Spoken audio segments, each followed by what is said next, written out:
আবার উদ্বেলিত হয়ে ওঠে। তাই তো আসলে তো দুঃখের পরে সুখ। এজন্য কষ্ট যখন পাবেন, অসুস্থ যখন হবেন, ওইখানেও আনন্দ করবেন, কারণ সামনে আরাম আসতেছে। সুবহানাল্লাহ পড়েন। মুমিনের হারাবার কিছু নাই, দুঃখ পাওয়ার কিছু নাই। তার রোগের মাধ্যমে তার গুনাহ ঝরে যায়, সে আল্লাহর কাছে প্রিয় হয়ে ওঠে। তা আমাদেরকে কেউ হারাইতে পারে? কথা বলেন, আমাদের কেউ ভয় দেখাইতে পারে? মোটিভেশনাল সূরা, সূরাতুল ইনশিরাহ আর সূরাতুদ দুহা। এখানে অনেক হিউজ মোটিভেশন আছে। যারা হতাশ, যাদের জীবন ভাল লাগে না, মরে যেতে মনে চায়, গার্লফ্রেন্ড গালি দিছে, আছে না নাই? আবার বয়ফ্রেন্ড গার্লফ্রেন্ডের গালি দিছে, এ ওড়না পেঁচায়া ফ্যানের মধ্যে ঝুলে আত্মহত্যা করে। কত বড় পাগল! তুই মরলি কেন? গালি দিছে তো কি হয়েছে?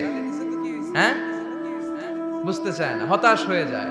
আর বয়স কম তো, ইচড়ে পাকা, অল্পতে কাবু হয়ে যায়। এই সূরাগুলো পড়ে না। এখানে আশার বাণী আছে।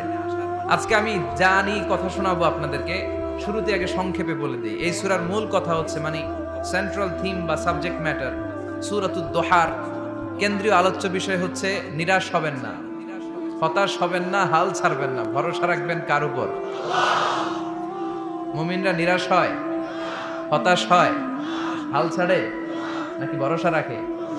কার উপর ভরসা? কার উপর ভরসা থাকবে? একজনের উপর। চিল্লায় বলেন, তিনি কে? Never lose hope. Every time you feel like you cannot go on, you feel so lost that you are so alone. Don't despair and never lose hope, 'cause Allah is always by your side. Insha'Allah, Insha'Allah, Insha'Allah, you'll find your way. Insha'Allah, Insha'Allah, Insha'Allah, you'll find your way.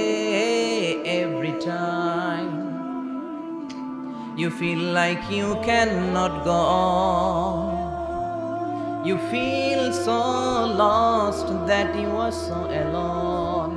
Don't despair and never lose hope, 'cause Allah is always by your side. Insha'Allah, Insha'Allah, Insha'Allah, you'll find a way.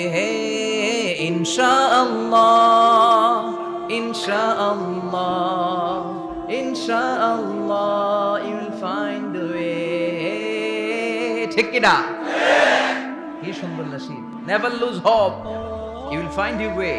তুমি তোমার পথ খুঁজে পাবে। আমাদেরকে পথ দেখায় কে? আল্লাহ। এজন্য সূরাতুদ দুহার কেন্দ্রীয় আলোচ্য বিষয় হচ্ছে হতাশ হওয়া যাবে না, নিরাশ হওয়া যাবে না, হাল ছাড়া যাবে না, ভরসা রাখতে হবে একজনের উপরে। চিৎকার করে বলেন, তিনি কে?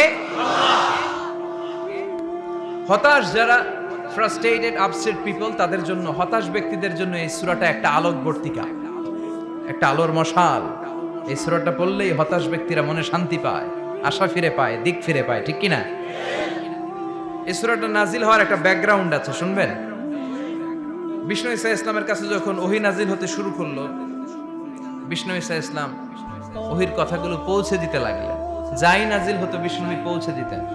বিশ্বনবী সাহাবাদের কাছে শেয়ার করে দিতেন। যেটাই নাজিল হতো তিনি পৌঁছে দিতেন, যেটাই। কারণ আল্লাহর আদেশ, ইয়া আইয়ুহার রাসূল বাল্লিগ মা উনজিলা ইলাইক।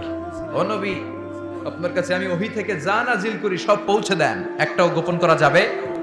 আল্লাহর কাছ থেকে বিশ্বনবী যে সমস্ত মেসেজ, ইনফরমেশন, তথ্য, রেভেলেশন ওহী পেয়েছে, একটাও কি বিশ্বনবী গোপন করেছে? সব প্রকাশ করে গিয়েছে, সব শেয়ার করে গিয়েছে। বিশ্বনবী শেয়ার করতে লাগলেন। সকালে যা নাজিল হয় শেয়ার করেন, দুপুরে নাজিল হয় শেয়ার করেন, রাতে নাজিল হয় শেয়ার করেন, শেয়ার করতে লাগলেন। কিন্তু কি অবাক করা কাণ্ড, হঠাৎ করে এই ওহী আসার ধারাবাহিকতা আল্লাহ বন্ধ করে দিলেন। ওহী আর আসে না, আকাশ থেকে নতুন তথ্য আর নামে না। ঘটনা কি? ওহী আসে না কেন? তথ্য আসে না কেন? জিব্রাইল আসে না কেন? কোন বর্ণনায় এসেছে 15 দিন, কোন বর্ণনায় 1 মাস, 3 মাস, এমনকি 6 মাস পর্যন্ত বর্ণনা পাওয়া যায় যে বিশ্বনবীর কাছে 6 মাস ওহী আসে নাই। বিশ্বনবী তো অবাক, ঘটনা কি, ওহী নামে না কেন? আর ওহী না আসলে তো বিশ্বনবী শেয়ার করতে পারে না। এতদিন যা আসতো বলে বেড়াতো, এখন আসেও না, বলতেও পারে না। কাফির মুশরিকরা বিশ্বনবীর গালি দিতে শুরু করলো, মুহাম্মদের রব মুহাম্মদের ভুইলা গেছে, মুহাম্মদের আল্লাহ মুহাম্মদের ছেড়ে দিয়েছে।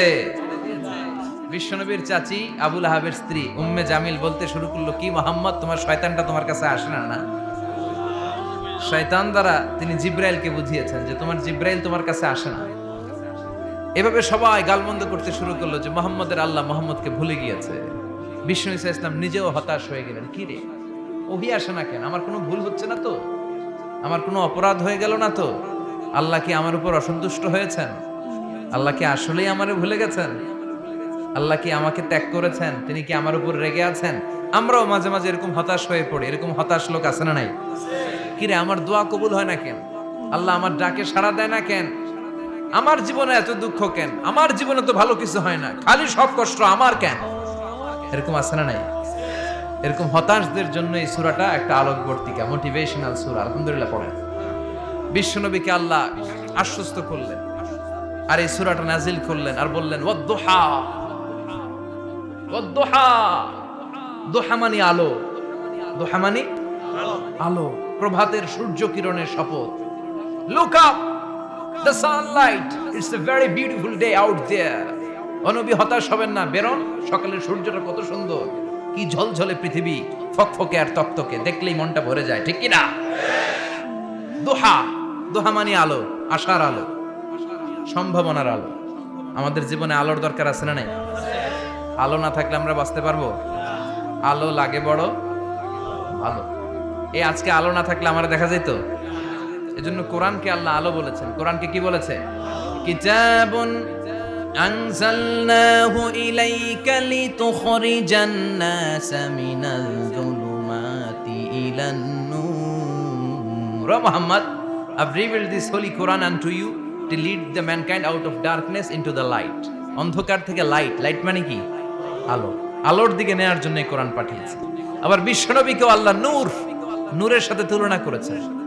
আবার বিশ্বনবী আল্লাহর কাছে নূর চাইতেন, বলতেন আল্লাহ আমার ডানে আলো দাও, আমার বায়ে আলো দাও, আমার সামনে আলো দাও, পিছনে আলো দাও, উপরে আলো দাও, নিচে আলো দাও, আমার দেহে আলো দাও, আমার মাংসপেশির ভিতরে আলো দাও, আমার হাড্ডির ভিতরে আলো দাও, আমার জন্য তুমি আলো দাও। পড়েন আমিন। এজন্য আলো ছাড়া বেঁচে থাকা অসম্ভব। আল্লাহ তাআলা আলোর নামে সূরা দিলেন, সূরাতুদ দুহা, প্রভাতের আলো, প্রভাতের সূর্য কিরণের শপথ, আলোর শপথ। সুবহানাল্লাহ পড়েন। এরপর আল্লাহ বললেন ওয়াল লাইলি ইযা সাজা, আলোর শপথ, সকালের সকালবেলার সূর্য কিরণের শপথ। দ্বিতীয় আয়াতে আল্লাহ বললেন রাত্রিবেলার শপথ, যখন রাত্রিটা নিঝুম হয়, হয় নিস্তব্ধ। নিঝুম আর নিস্তব্ধ রাতের শপথ। তাহলে আল্লাহ আলোর কসম কাটলেন, তারপরে অন্ধকারের কসম কাটলেন, ঠিক কিনা? আলো দ্বারা মূলত আল্লাহ তাআলা ওহির আগমনকে বুঝিয়েছে, আর অন্ধকার দ্বারা আল্লাহ তাআলা ওহির অনুপস্থিতি বুঝিয়েছে।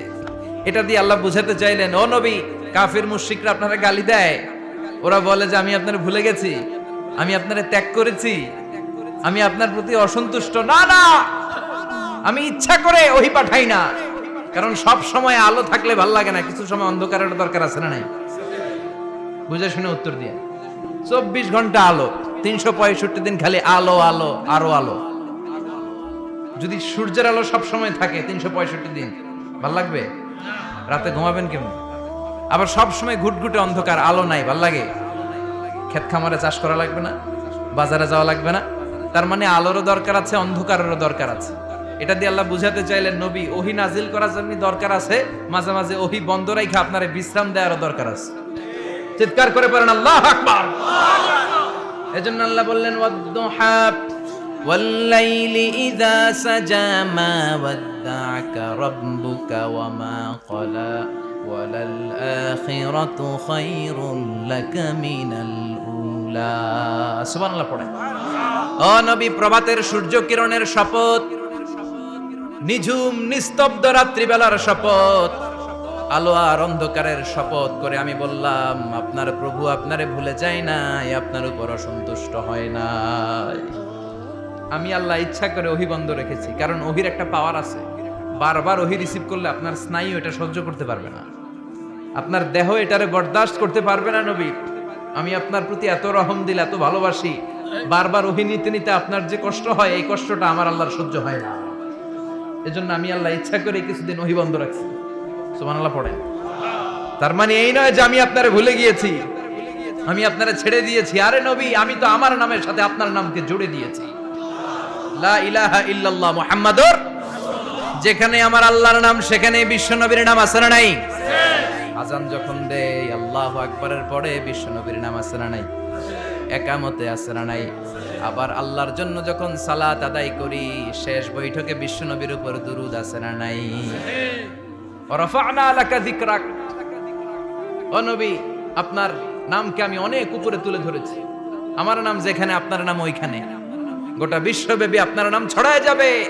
ওরা আপনারে গালি দেয় কবি বলে, ওরা গালি দেয় গণক বলে, ওরা বলে আপনি আবতার, লেস কাটা। আসলে যারা আপনারে গালি দেয় ওরাই লেস কাটা। ওরা আপনারে বলে আপনি নির্বংশ, আপনার ছেলেগুলো বেঁচে নাই, মেয়ে বেঁচে আছে, আপনার নাম নেয়ার কেউ থাকবে না। ওই আবু জাহেল, উতবা, সাইবা, ওদের নাম নেয়ার কেউ থাকবে না। আপনি লেস কাটা নন, আপনি নির্বংশ নন। ইন্না শানিয়াকা, চিল্লায় বলেন ইন্না শানিয়াকা। যারা আপনারা গালি দেয়, যারা আপনারা নিয়ে কটু কথা বলে, ওরাই লেস কাটা, ওরাই নির্বংশ। ওদের বংশকে আমি আল্লাহই নির্বংশ করে ছাড়ি। চিল্লায় বলেন ঠিক কি না? ও নবী, মা ওয়াদ্দাআকা রাব্বুকা ওয়া মা ক্বালা, আপনার রব আপনারে পরিত্যাগ করে নাই, আপনারে ভুলে যায় নাই, আপনারে ছেড়ে দেয় নাই। আপনার রব ইচ্ছা করেই ওহী নাজিল বন্ধ করে রেখেছে। আমি ইচ্ছা করেই আপনারে প্রেসার দিতে চাই নাই গো নবী, কারণ ওহী রিসিভ করা অনেক কঠিন।